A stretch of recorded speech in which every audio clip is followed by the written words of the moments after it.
Colonel general colonel था। अच्छा अब अब्दुल्ला क्या उम्र तू दस मेरा दादा इंडिया तो है इंडियन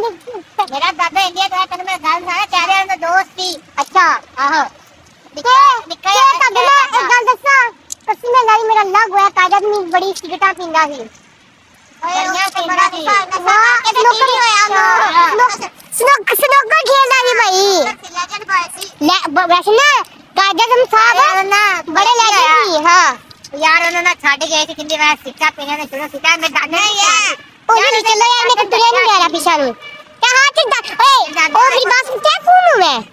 उसका दादा उसकी बेली जाता है उन्हें बोलने लग रहे हैं बेली था उससे खाई डिस्कस करे थे मगर नहीं बोल बोल मजा आवे